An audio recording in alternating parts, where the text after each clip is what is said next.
পৃথিবীতে এই যে এত বড় বড় মানুষের ডিভোর্স হয়েছে কিংবা ব্রেকআপ হয়েছে, তাদেরকে কেন ছেড়ে গেছে, খুবই দুঃখের সাথে এই ভিডিও করতে হচ্ছে। অনেকেই বলেন কিছু হলেই মেয়ের দোষ, মেয়ে খারাপ ছিল, বউ খারাপ ছিল, কিংবা গার্লফ্রেন্ড খারাপ ছিল। খুব কম মানুষকেই বলতে শোনা যায় হাজবেন্ডের দোষ, কিংবা বয়ফ্রেন্ডের দোষ, কিংবা ছেলেটার দোষ। আমরা এখনও এই 2024 সালে এসেও কোনো কিছুর জন্য দায়ী করব একজন নারীকে, এবং এটা আমাদের সমাজের একটা বৈশিষ্ট্য। কিচ্ছু বলার নাই, কোনো কিছুর ক্ষেত্রেও দায়ী করা হয় নারীকে। আর সব থেকে দুঃখজনক হলো একজন নারী অন্য আরেকজন নারীকে খুব সহজে দায়ী করে। মেয়েরা কেন ছেড়ে যায়? মেয়েরা কি টাকা চায়? মেয়েরা কি ক্ষমতা চায়? মেয়েরা আসলে কি চায়? কেন একটা মেয়ে তার পার্টনারকে ছেড়ে যায়? অনেকেই বলেন মেয়েরা হচ্ছে টাকার লোভী, মেয়েরা অনেক কিছু চায়, চাহিদার কোনো শেষ নাই, এজন্যই নাকি মেয়েরা ছেড়ে যায়। তো তাদেরকে বলবো যে পৃথিবীতে এই যে এত বড় বড় মানুষের ডিভোর্স হয়েছে কিংবা ব্রেকআপ হয়েছে, তাদেরকে কেন ছেড়ে গেছে?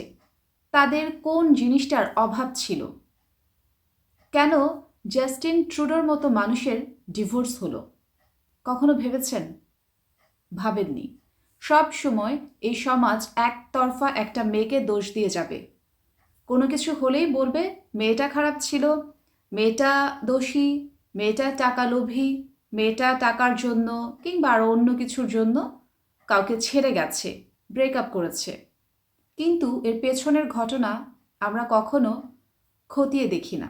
আমরা সবসময় ভাবি যে মেয়েটাই হচ্ছে দোষী। একটু ভাবেন যে এই সমাজে কিংবা এই যুগে আপনি হাতে গুনে কয়টা মেয়েকে দেখাতে পারবেন যে মেয়েটা টাকা লোভী কিংবা মেয়েটা টাকার জন্য ছেড়ে যায়, ছেড়ে গেছে? পেছনের ঘটনা যদি দেখেন, দেখবেন সেখানে তার হাজব্যান্ডের কিংবা পার্টনারের পরকীয়া, চিট সেগুলো রয়েছে।